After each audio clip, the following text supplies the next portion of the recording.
Tomate lo que consiguió fue, con su puesta en escena y con su manera de narrar y con su efectismo y con su descaro, que ellos lo vendían como descaro, me parece, en fin, una agresión permanente, consiguió instalar esa manera, que en eso, desde luego, se les ha de reconocer la osadía. El 1 de febrero de 2008, y casi por sorpresa, Telecinco emitía el último programa de Aquí hay tomate. Presentadores, reporteros, colaboradores y personajes del mundo rosa manifestaron sus condolencias ante la repentina desaparición de un programa al que, si algo hay que reconocerle, es su capacidad de despertar la atracción y el interés de la audiencia. Ha sido 5 años fantásticos, la gente que nos ha criticado pues lo hemos aceptado y lo entendemos, porque el que mucho triunfa también mucho le critican. No nos liemos más, mejor vamos a poner y así que vamos a ver el vídeo, se acabaron los guiones, se acabó todo y hasta la próxima. Consiguieron instalar esa manera de comportarse y consiguieron salpicar el resto de los programas, incluidos determinados informativos de televisión. O sea, esta especie de ritmo frenético, de agresión permanente, de perpetuarse en el escándalo, de no... en fin, de no tener límite. Al futbolista se le ve feliz, extasiado, encantado. Sus ojos dejan patente el estado de relax, de confort. El sujeto está como una balsa con ojos de porreta, encantado de la vida. Una cara envidiable en estos días tensos de la cuesta de enero. Un rostro relajado, como se queda uno después de darse una ducha tras un día duro.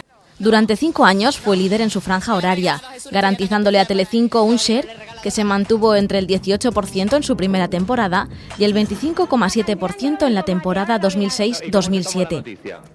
Pero en la temporada 2007, su imbatibilidad se vio erosionada por el espacio revelación de La Sexta, Sé lo que hicisteis, y por la novela de La 1, Amar en tiempos revueltos. Fue el 26 de octubre de ese año cuando Aquí hay tomate perdió por primera vez su cuota de pantalla frente al serial de la cadena pública. Llevarte a casa y dejarte bien tranquila hasta que te olvides de la niña. 14 redactores, 9 reporteros, 6 editores de vídeo, junto a varios operadores de cámara y técnicos de sonido, dieron sustento al trabajo de Jorge Javier Vázquez y Carmen Alcaide, los presentadores que durante todo el periodo de emisión estuvieron al frente del programa. Era un programa molt dinàmic, jo crec que en això ho van fer molt bé, perquè era un programa que la gent s'enganxava de seguida. O sigui, tu veies el tomate, pum, pum, i a més t'anaven tirant cebos, no?, que se'n deien, que al final del programa veuràs això, i clar, la gent s'enganxava, això era un enganxament d'audiència bestial. Aleshores, jo crec que en aquest concepte el tomate és un programa molt ben pensat.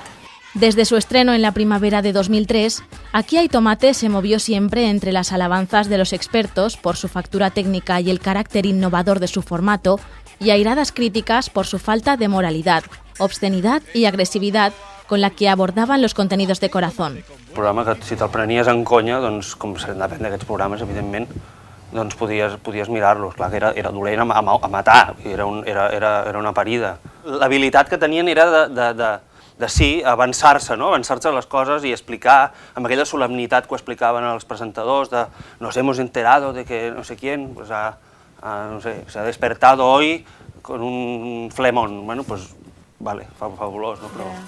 Y esas no noticias se fueron convirtiendo día a día en un recurso habitual del programa. El tomate era especialista en sacar petróleo de la nada.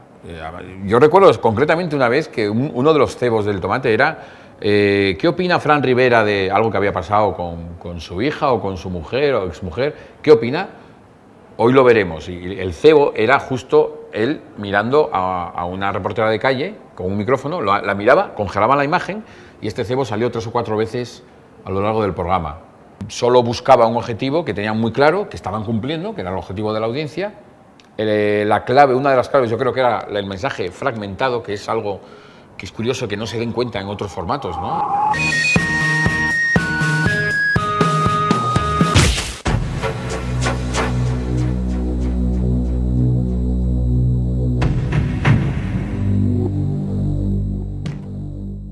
De parte de todo el equipo, nuestro mejor regalo es estar aquí esta noche compartiéndola con todos ustedes. Y además, como no, vamos a cotillear un poco, que es la especialidad de la casa.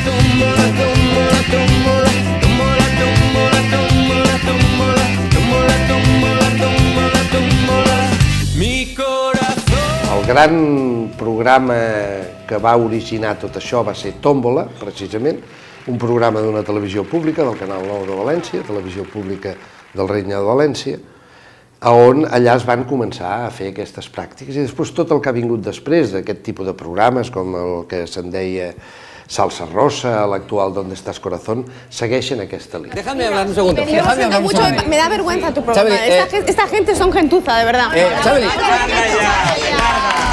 Tómbola marcó para siempre. Surgieron epígonos después de Tómbola un montón, pero evidentemente Canal No creó ese formato televisivo, es innegable eso, no se le puede negar, y consolidó para siempre una manera de enfrentarse al famoso que hasta ese momento era insólita, vamos, era imposible de imaginar, además, que alguien se pudiera batir el cobre de esa manera sin pudor. También reventó los precios, es decir, puso en valor una cosa que hasta ese momento en televisión no se había dado, ¿no?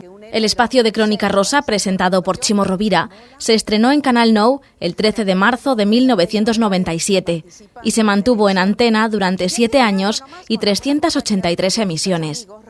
En la televisión autonómica valenciana llegó a alcanzar en el año 2000 una audiencia media del 31,6%. No es un negocio más, no estamos fabricando cualquier cosa, ¿no?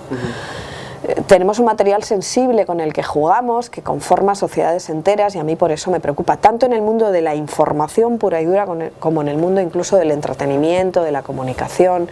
Entonces, claro, como ya estamos instalados en esta especie de todo vale y de cualquier cosa que tú puedas hacer para conseguir rascar 4 puntos de audiencia, lo puedes hacer porque te lo permite el sistema.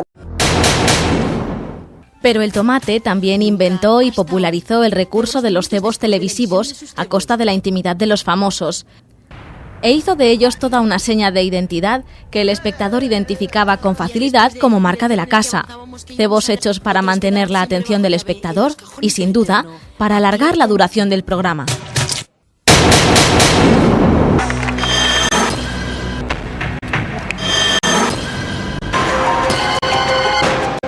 Tenien una tècnica, sobretot de titulació i de rotulació, de rètols, acompanyat amb música, i provocaven sensacions, impactes a l'espectador.